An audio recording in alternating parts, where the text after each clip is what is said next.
Good evening. Well, we had a little bit of a hiatus with a couple of birthdays going on in the family, including my own. And I my get to, wife's. rolling over the hill. They say over the hill's 50, and so I'm a couple miles past that.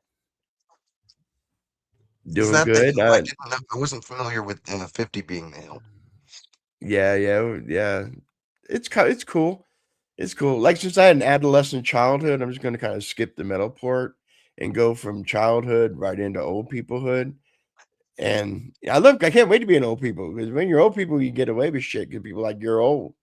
Walk up to a cop with a joint in your mouth and blow Mm. smoke and be an asshole. He's an old man. Yeah, right. That old man. You just gotta let him go. He's just an old man. He's just an old man. And anyway, during our break, had a few events happen. Yeah, I guess an assassination attempt on the leader of the free world is a bit of news. It was Um, staged. It was sh- staged. on Or why stage. the fuck did they even miss? Why'd they miss? I'm sick of people from missing. On the serious tip, that's so sad. I have to laugh about it a little bit, but Yep. the fact a serious So event happens, that does not just bode well.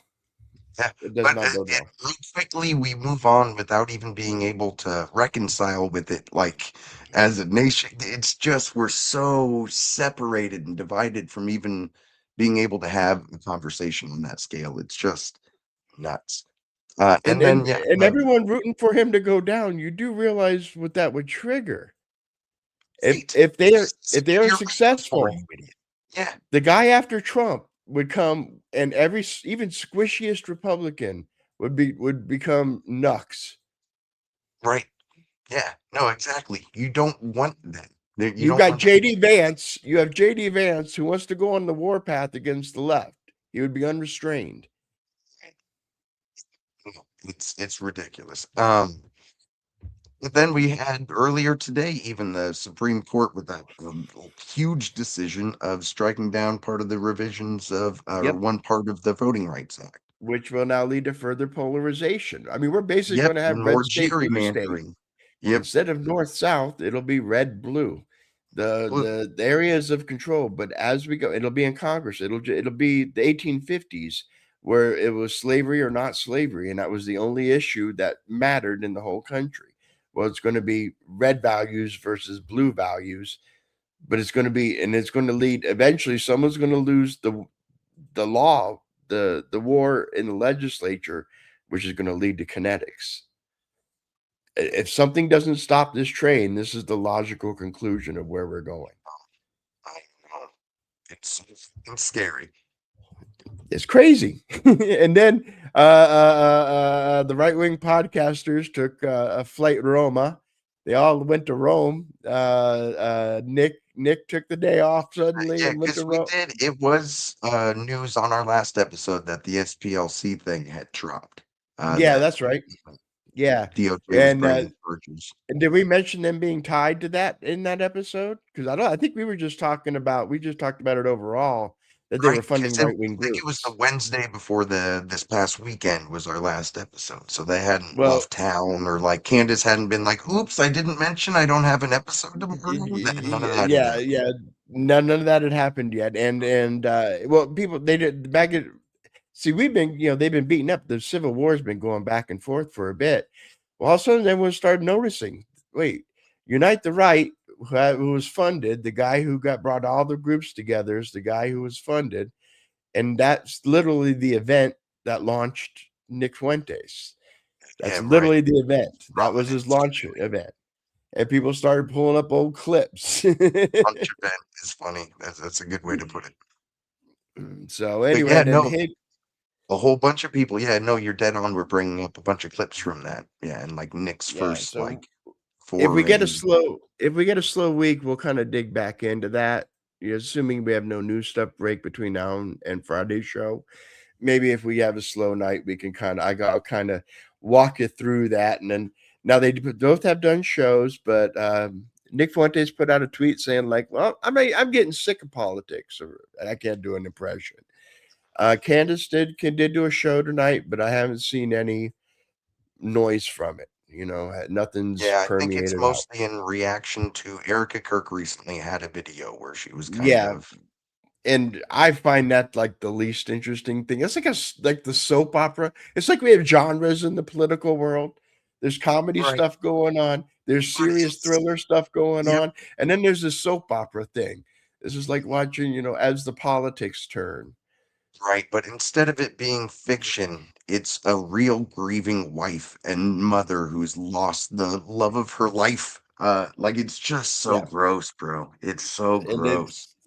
yeah, it's man. If we had good Hollywood writers making Hollywood fiction, we wouldn't have to insert it into the real life. I'm telling you, that's my Yeah, working theory. apparently. Right. Yeah, it's But let's start with the clip that or the interview. Now this is more your world. I don't know yeah. very much about much of this, so I'm going to be riding in the sidecar for this one. I'll be piping in, and I will say, as you're someone who only once a Republican wins in the midterm. This is the first time, and not just because of this video, but because of a few of the events. I feel very good about our chances in the midterm. Trump always breaks history, and I think he might have a good chance of doing it again in November. We'll see. Logic says that the Democrats should take the House. I don't think they'll take the Senate, but they should take the House. And what that theoretically would mean is Trump is tied up for the next 2 years. They'll throw impeachments, and then nothing else will move, and then he'll be out. But we'll see with this, and let's go ahead and watch. Let's go ahead Yeah, and no, I'll exactly. introduce those ideas as we're watching. Yeah, this is the exact kind of thing that might help create that split or divide on the left that is a great enough fissure that it's like, well, who can I trust you if this is the level of discourse that I can get from you on this subject? Because this, I'll tell you, as a lifelong registered Democrat, pissed me the fuck off. When this guy got elected, I was like, I really liked him because I don't know if this was on one of our test recordings or in one of those videos we actually published. Him and who was the guy from Wisconsin?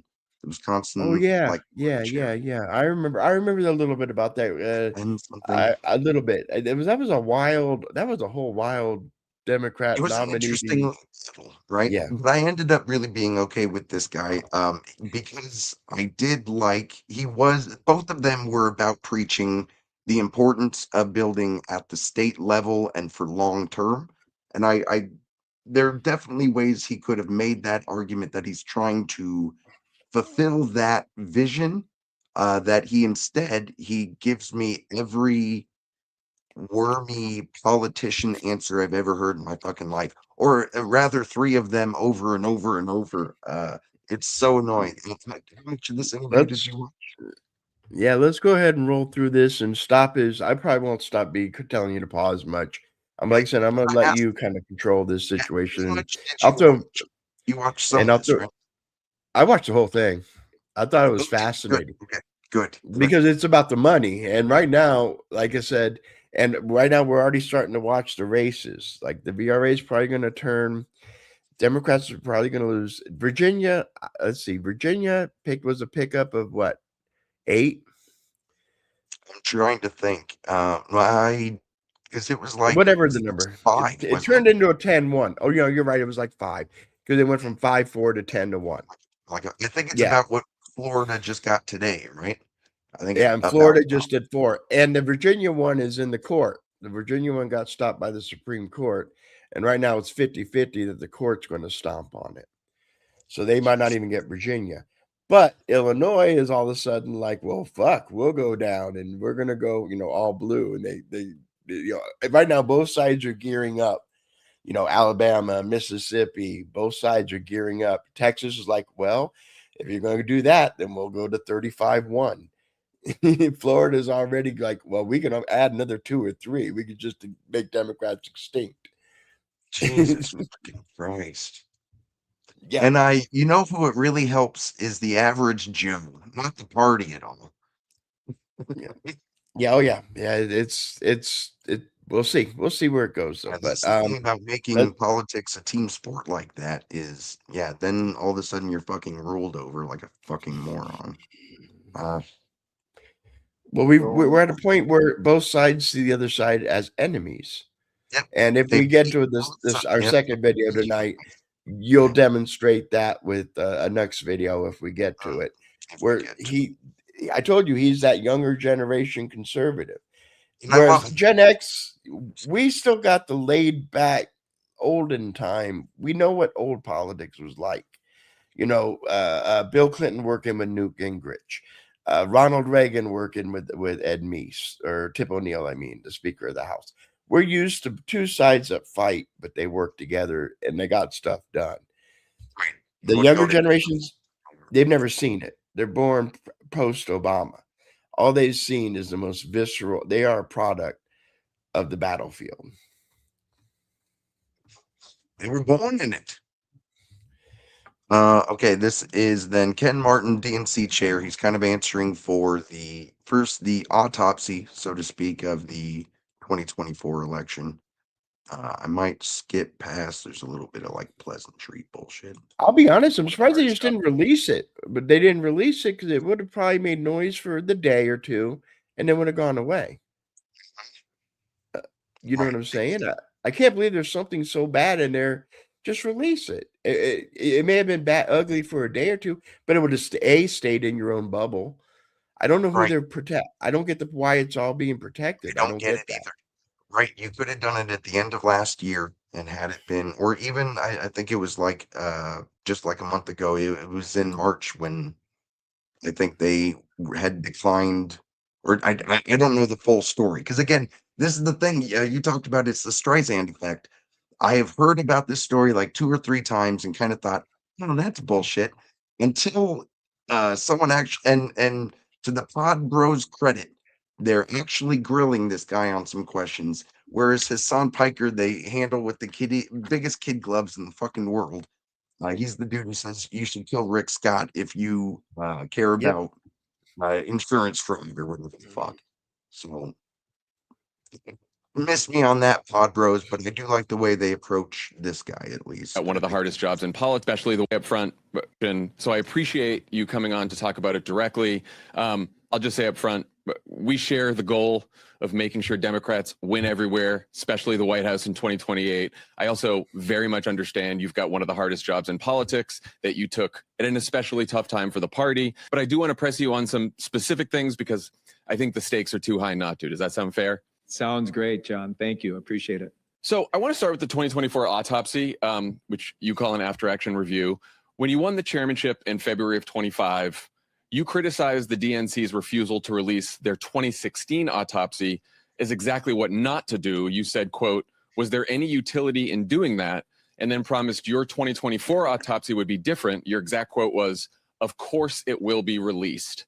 Why did you change your mind on that? Well, look, I mean, what I said all along, even when I ran for this position, is that we were going to focus on the things that will help us win the upcoming election, right? Making sure that we learn the right lessons that could help inform our victories. And that's what we've done. We said, Just immediately avoids the question, right? Well, he literally going against his own words. Right. Didn't you just read his words to him? You said you would release it. Yep, and not only does he go against his words, he prefaces it with, just like I've said the whole time, this is like a, we've always been at war with Eurasia kind of bullshit. Yeah, it's gaslighting. And then for a whole lot more of it, dear viewer. Oh, we got a little bit of breakup. Uh-oh. Ooh, am I coming in? There Am I you go. coming in? Yeah, there you go. There you go. this when we sent out the press release back in November saying we weren't going to release the report. We were going to actually keep our focus on those lessons, and we released those lessons. We continue to do that. And it's important for me, instead of navel gazing and looking backwards and trying to relitigate 2024, I don't know about you, John, but I don't have a time machine. I don't think you do. No one does. So we can't change what happened in 24. The only thing we can do is actually change what happens in the future, including the 26 election cycle, 28 and beyond. That means we do need to learn the lessons. We need to make sure they help inform our decisions that we're making. And we've been releasing those. We released them just a couple months ago in our playbook, which if you want to look at that, go to dnc.org/playbook, and you can get an example of some of the lessons. We've been releasing them with our donors and with activists and party leaders. We've been talking about what those those lessons are. And we've actually been putting those lessons into action. And so it's not completely active. Even there, he kind of alludes to go to the playbook if you want to see some of the lessons. Why Mhm. can't I see the report with all of the lessons? You even ran on the idea of course, this should be released. So Right. it's awfully suspicious to change it up. And looking back is important because you learn from your mistakes. Yeah. Where am I supposed to learn? Come on, bro. Get to work. It's ridiculous. It's this pisses me off. Accurate to say that we didn't release that. Where we're keeping our focus is on the lessons that can actually help us win. But on this show in August, you told me this about releasing the review, quote, "We have to do it to give people who invested so much time, energy, and money a sense of what happened and why we lost." Correct. Especially why we lost. So what changed between August and December? I understand there are lessons, but those are not the full report. Why not release the full report? What's in the report that you wouldn't want Well, first off, to there's no, publicize? there's no smoking gun in the report. And I know that's what everyone's so eager to learn. I think the Pause. smoking gun. Guess what, John? But if- The fact that he goes there makes me think there's a smoking gun. Who mentioned it, bro? What do you mean? We're asking for the report that you said, of course it'll be released. And There's no smoking gun. No, nothing to see here. Don't look at the man behind the curtain. Oh, this shit. But if there's no smoking gun, why wouldn't you just release it then? Because we want to keep the focus on the lessons. Because what ends up happening here is We will tell you which lessons to learn from 2024. That's what I'm hearing from Ken Martin right here. I Doesn't hate it. sound very bottom up. Wasn't Obama's whole thing with the Democratic Party bottom up, inside out, whatever? I can't remember the exact. But this doesn't Yeah. sound very bottom up. Isn't everything at the core of the current populist movement all about accountability and transparency in our government? And this is the fucking bullshit you're giving me? Well, and at least your party. I mean, it's one thing if your government lies to you because your government's a mix or whatever, or there's maybe national secrets or whatever. But I mean, this is you as a Democrat. This is your line to know what your party stands for. 1000%. Your party. It's a more Yep. personal relationship. Mhm. And that's why it's so infuriating, I think, is that it's I am not to be included in the decision making of my party then. It's Yeah. very Politburo. Fuck this fucking bullshit. Or at least Is know that, what's going people- on. I was just saying, Yes. or at least be informed. Maybe you can't make decisions, Bro. but you can be informed. Yeah, it definitely makes me feel like, we're not on the same side then. Okay. Yeah. People, of course, want to weaponize the report in a way to look backwards, to point fingers, place blame in a way that actually doesn't keep us focused on the upcoming election. But instead, the navel gazing of focusing backwards actually takes us backwards. We're 189 days from this election, John. What we don't need to be focused on is actually relitigating 2024. What we need to do is learn the lessons of 24 and the years preceding that can help us win this upcoming election. That's why we've been releasing them. That's why we've been focused in on actually putting those lessons into action. And there's nothing that I told you in August that is inaccurate. We've been sharing those lessons out with donors. We've been talking about this with party leaders and activists and others and organizations and campaigns. It's no surprise and I get it. I get why people are obsessed with it because there's various groups and organizations and people who think there's some sort of smoking gun in there. Guess what, John? In the third closest presidential election in the last 100 years, everything mattered. There's nothing that didn't impact that election. But why did you spend the money going to 50 states, doing all these interviews, doing all this stuff, and doing this report in the first place, if you weren't going to release the full results of it? Like, why? I don't get why just you and some of the senior DNC people get to see it, but not most of the DNC members who are, state party chairs. I mean, more than a dozen DNC members told NBC just the other week they want it released, including Congresswoman Delia Ramirez and North Carolina Democratic Party Chair Anderson Clayton. And Anderson said, quote, "Genuinely, what did you all find that we did not?" How did you answer that question? what we found is the things we've been telling them, both Anderson, Delia, other folks who have concerns about it. We've shared all of the lessons with them, right? And so again, I think, John, the reality is you're proving my point here, right? People are obsessed about this in a way that continues to turn them away from wanting to focus on the lessons, and instead thinking that there's some sort of smoking gun in here that's going to. When, as you pointed out, Larry, he's doing the opposite. He could have just released it, not had everyone catch up on this snag, and we would have been way past it. The Yep. fuck? Give them the one single reason that Kamala Harris lost the election, or the one single thing that we should have done differently that's going to actually help us win in the future. There is no one single thing that cost Kamala the election. There is no one single thing that we can do to help us win the upcoming election. There's a number of lessons for sure that will help us win in 26 and beyond. But again, I understand what you're saying, John. We'll just have to agree to disagree on this because, we have already started to put those lessons into action. I'm proud of the results of what we. You thought every time this motherfucker says lessons, and you will die by Yeah. the end of this fucking video. Nothing. Yeah, fuck the report. It's all lessons. I'll give you the lessons we learned. You've seen over the. So it's the instructions, marching orders, motherfucker. That's what it. This is why people are so distrustful of our especially political institutions. Because of this. And this time, what's surprising is this is the call coming from inside the House. I'm not used to seeing this from Democrats.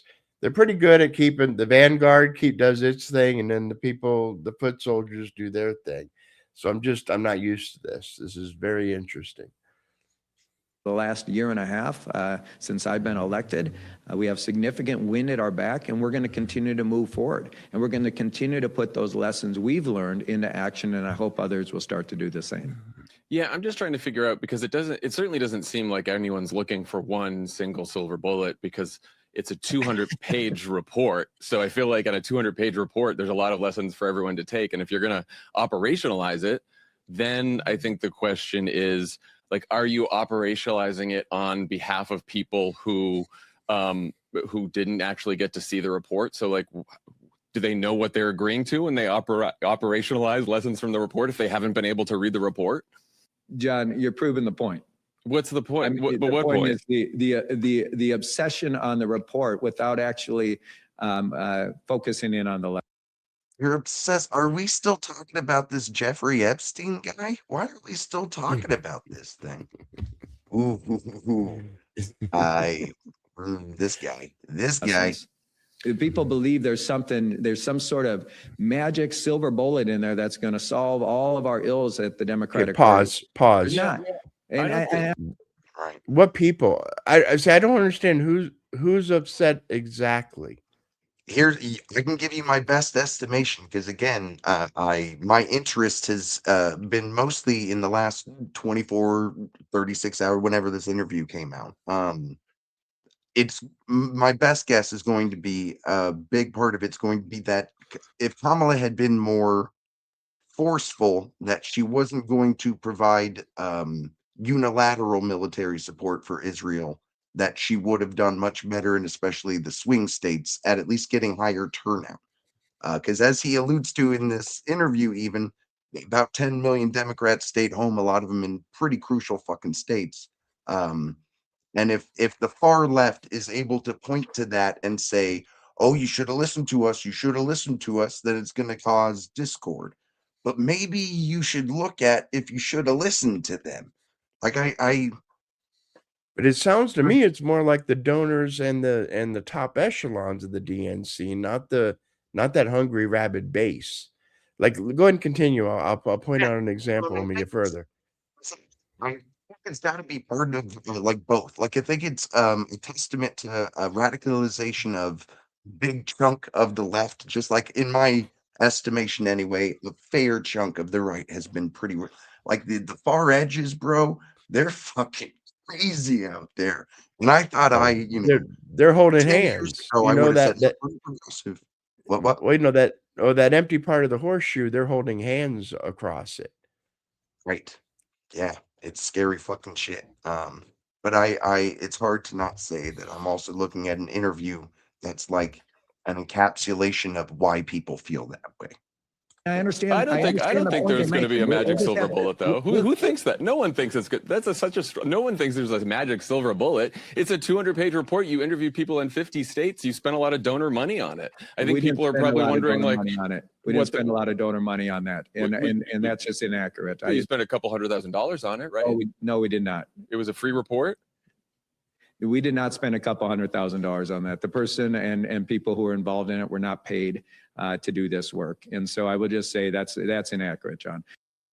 The Is that person true? and the people involved in this were not paid for their work. That's very deliberate phrasing that I just, that is political euphemism 101. I'm sorry, what did you have? Well, I say you're about to make me dig on this because I'm a receipts guy. I wonder where. I'm sorry. What's the Pod Bros name? Who is that again? Favreau. Favreau. NBC All right. News. I can forward you on Twitter. He underneath the clip of this, he has the NBC News, and I'm trying to remember if it's Axios or someone else is part of the other part of his money stats. Okay. I will pull it up and I'll give you like my autopsy of this whole situation from a pretty Wow. unbiased place. Dude, that would be fucking amazing. I love it. I'm gonna look into it. So I appreciate. Yeah. I'm not sure where you would even get that number. And so, do you have some sort of record that shows we spent any money on that? I've seen reporting that you did spend money on it. Yeah, for sure. Okay, well that's inaccurate. Okay, the person we asked to do this is an unpaid advisor to the DNC, and so I appreciate. Listen, The person who was to do this was an unpaid advisor. So again, he's alluding to a single person who is in charge of this exhaustive report, working with the tons of volunteers in all 50 states to accumulate all this information.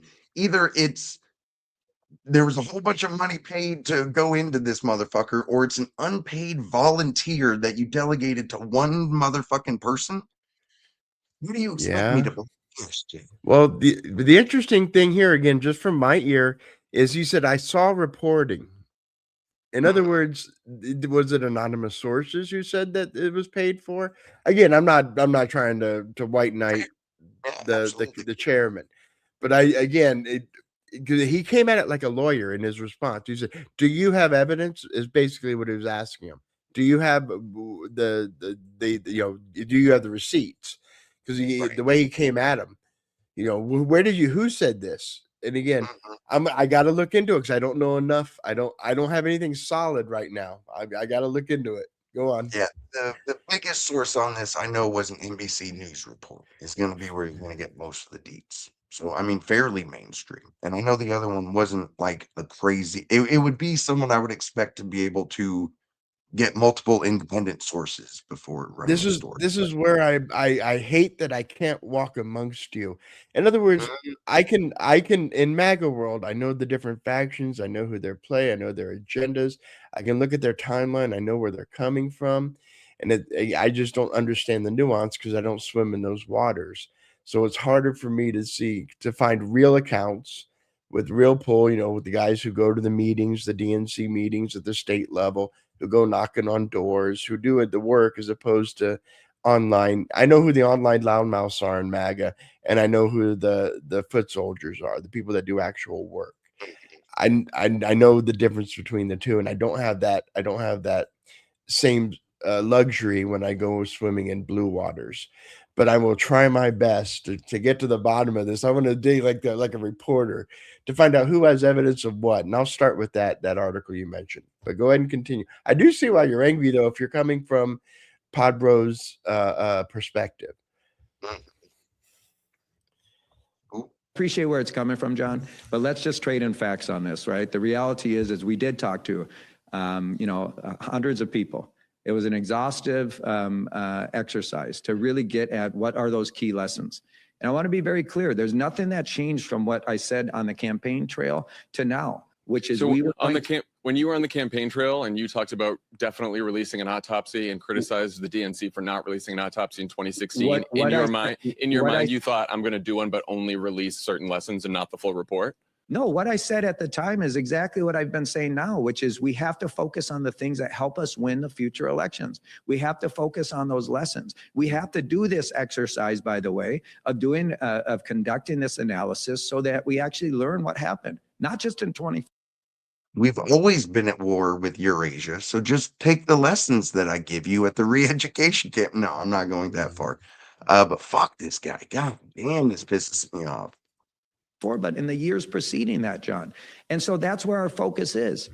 I mean, the challenge is, think about this as an executive summary of like you said, a 200-page document.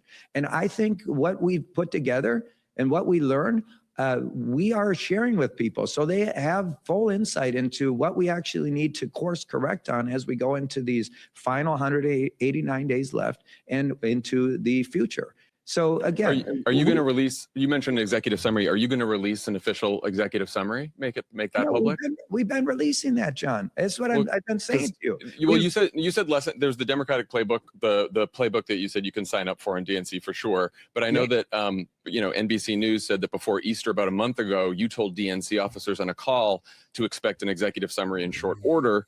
Officers on that call told NBC they still haven't received one. You told a North Carolina DNC member who was drafting a resolution to force the report's release that a summary was forthcoming, and he backed off based on that promise. So you've been saying in coming weeks on the executive, like when can people expect an accurate we've already been summary? Sharing that with a number of folks, and we'll continue to share it with folks, including the DNC and other people.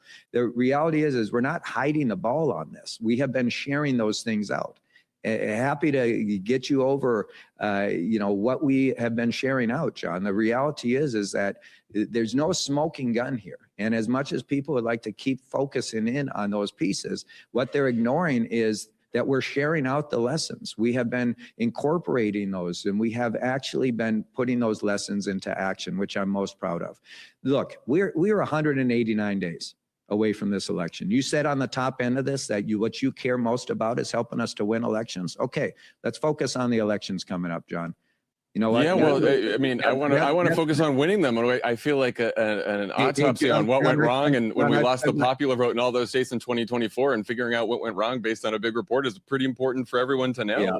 I've spent my entire career, John, as you know, since 1990, winning elections up and down the ballot, both in Minnesota and across the country. I appreciate that. And I'm happy to talk to you about winning elections. If you want to actually talk about elections, I'm happy to talk to you about those.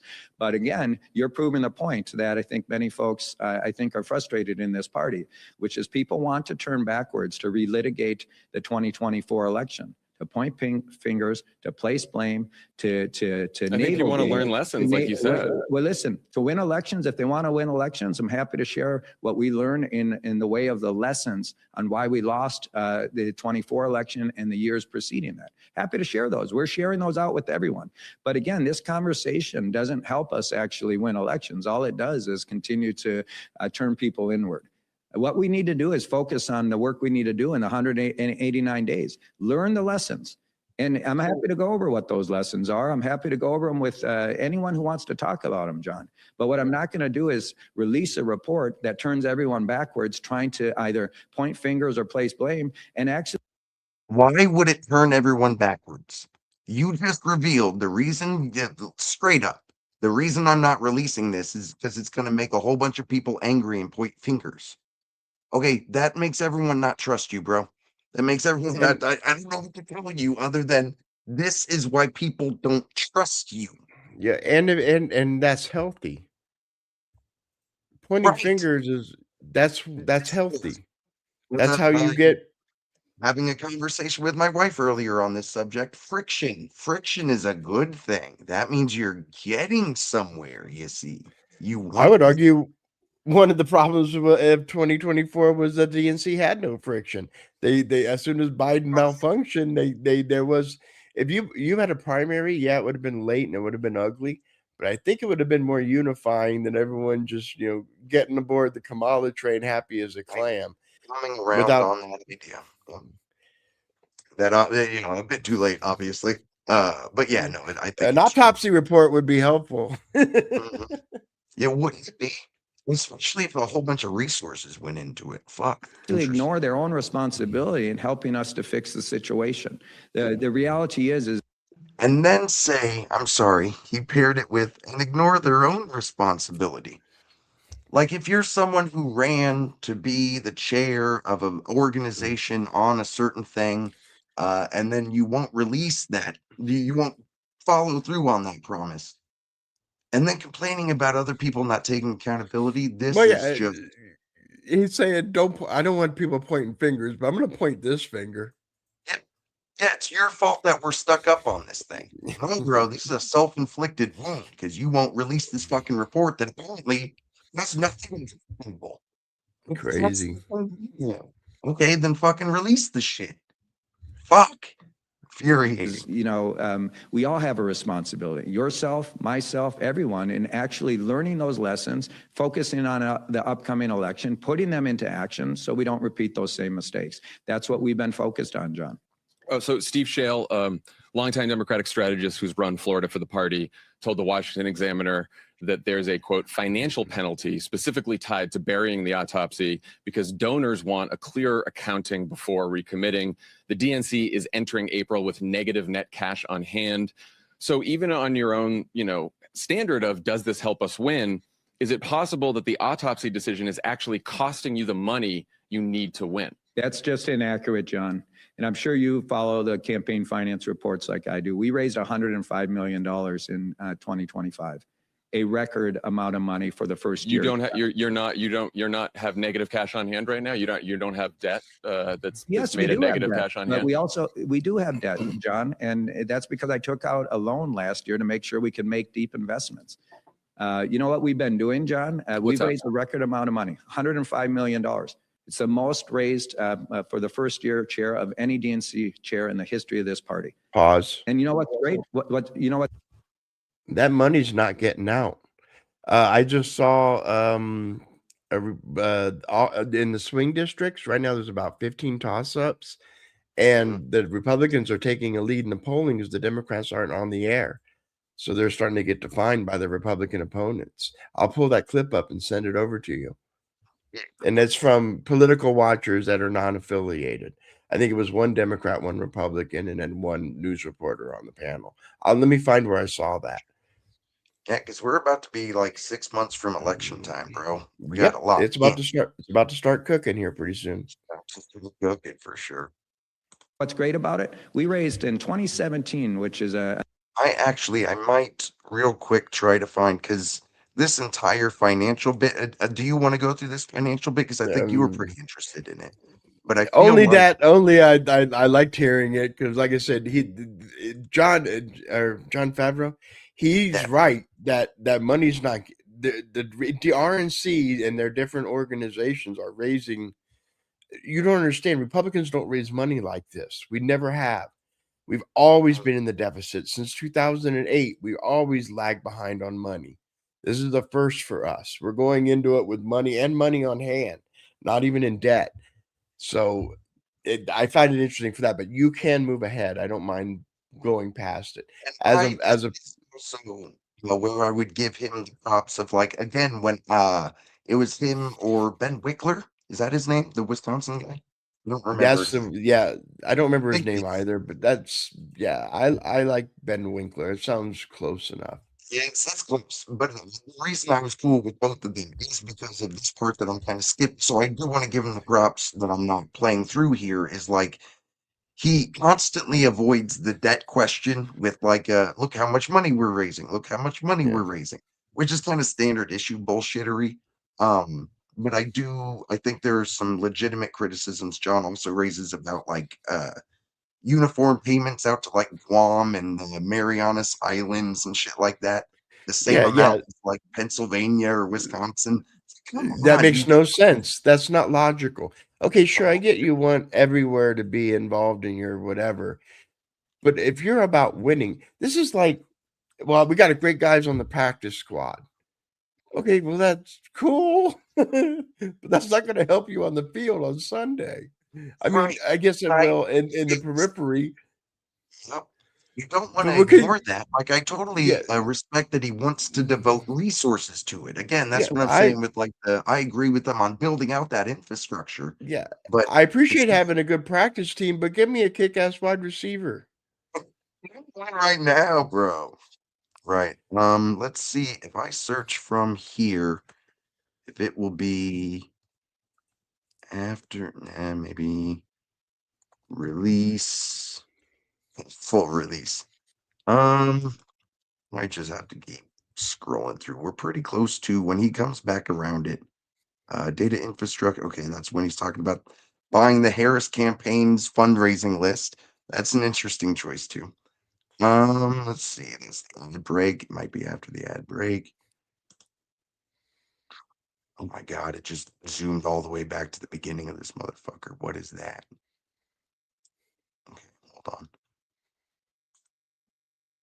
25.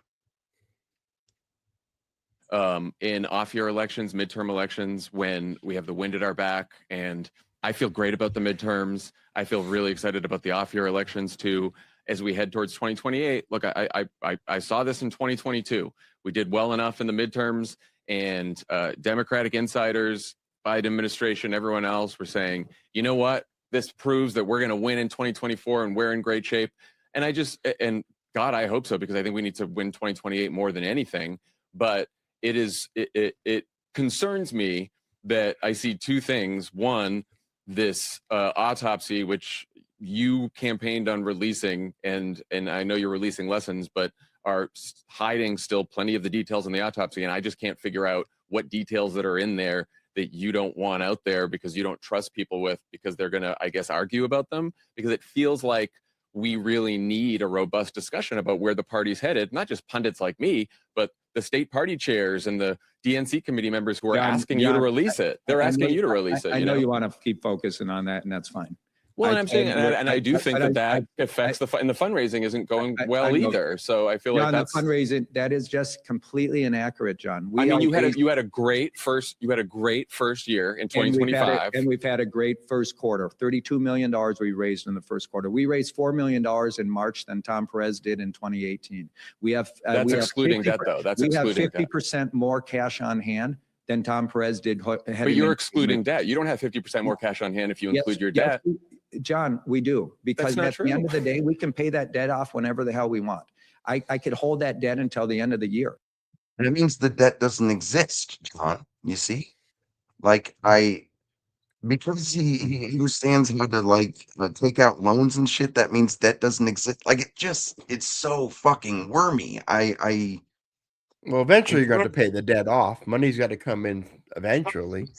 But then again, I don't know. That's a little deeper in the weeds than even I'm equipped for. So they could move debt around like corporations. You would argue that's why you spend a couple million on a donor list. That whether or not there's a whole bunch of crossover might have a whole bunch of new big pockets. That's understandable. That's how you recoup that later. The phrase again, it's the fact that he approaches everything about this interview with old school politics just makes me think, fuck, why is he in our leadership position? God damn, this hurts to fucking watch. So we'll continue.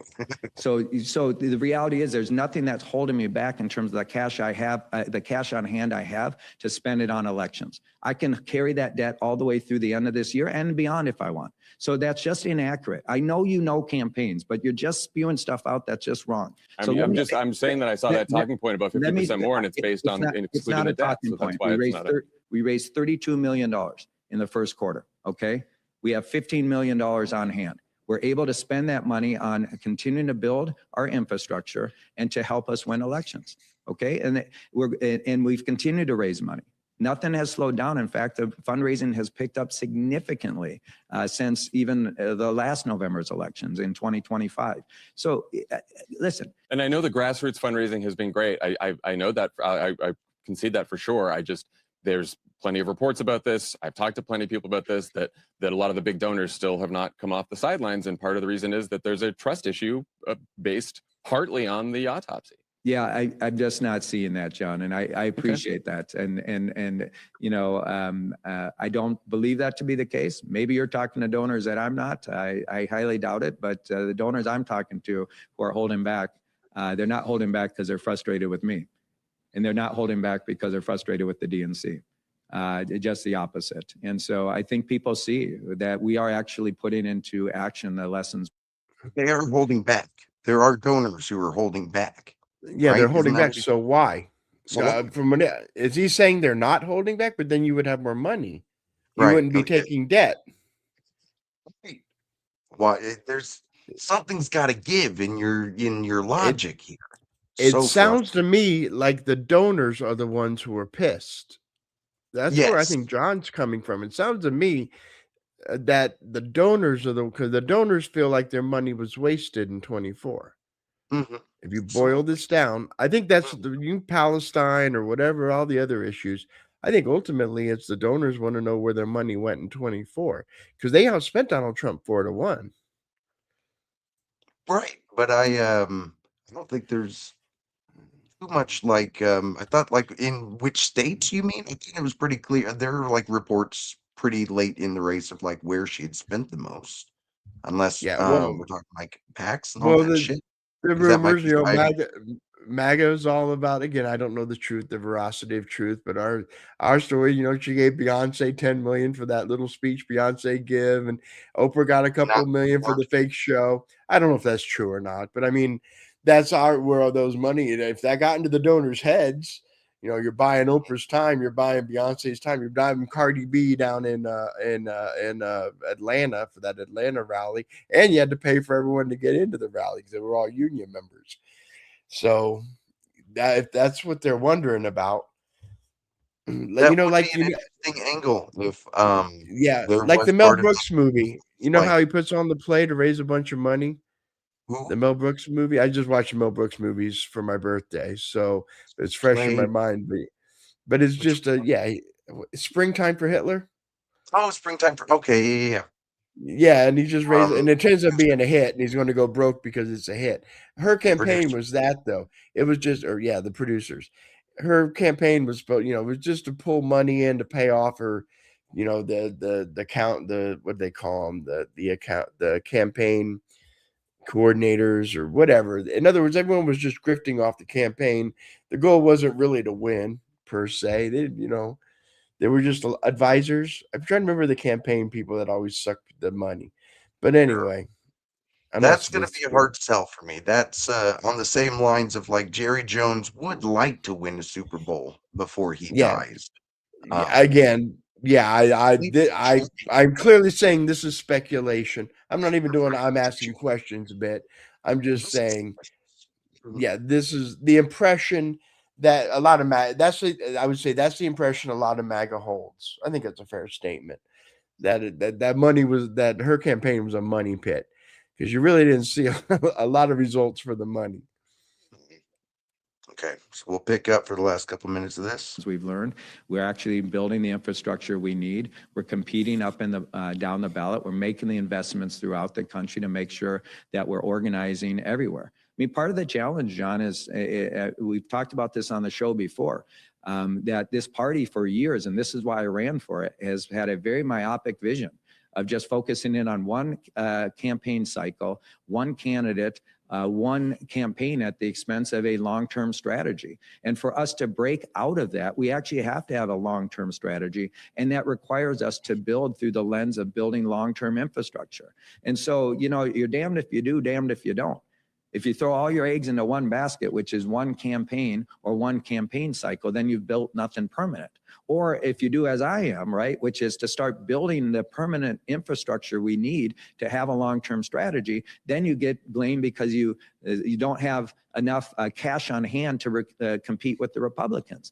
Well, the reality is we've been competing with the Republicans and building the long-term infrastructure at the same time. And so what I would ask you to do is just think about this differently. The old conventional wisdom of how we do campaigns, I came in here and as I said, I'm challenging that conventional wisdom. I'm challenging the idea that we just invest in the final 3 months at the expense of a long-term strategy. I'm challenging the conventional wisdom that we just focus on federal power at the expense of state and local power, right? I am challenging the conventional wisdom that we just focus on 7 battleground states at the expense of the rest of this country. So I get that that frustrates people, John, but guess what? It will Pause. pay dividends. It already is, both. This is where equity is going to kill you, bro.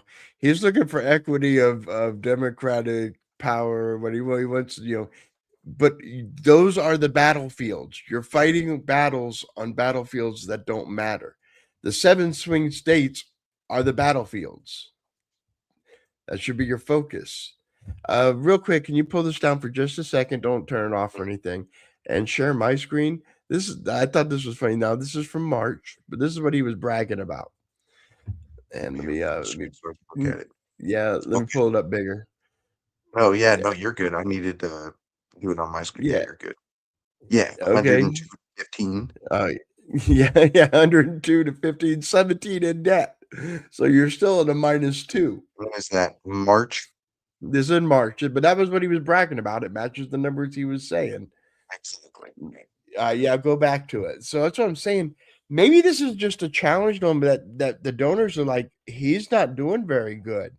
This strategy, okay, is great and all, but if it's a long-term strategy, generally, if you're doing a long-term strategy, that means you'll take short-term losses. So is he setting up for losses? I don't know. Yeah, well, and it's definitely give and take, right? Because it Yeah. it's a testament. I this is why I wanted Ben Wickler or whatever, but it's a testament to Wisconsin. How long did it take for them to go from who was their dude who ran for president in like 2008 or whatever, their senator, who everyone fucking No, it loved. was a governor. It was a It governor. was governor. Who was it? What Oh, was his name? fuck me and my memory, bro. It was the first one that Trump knocked out in 2016. Give me a Was it moment. 2016 that he was running? That he ran. Yep, give me a moment. I know who you're talking about. The one who put the tax on the teachers, I think, was why Wisconsin went after him. Give me a moment. Go Scott ahead Walker. and continue. Scott Walker, that's him, and I'm pretty sure it was 2016. Yeah, that I think too. I thought it was 2012 when it was who ended up winning, Romney. No, Romney. The establishment had Romney killing everyone by the 3rd state. Really?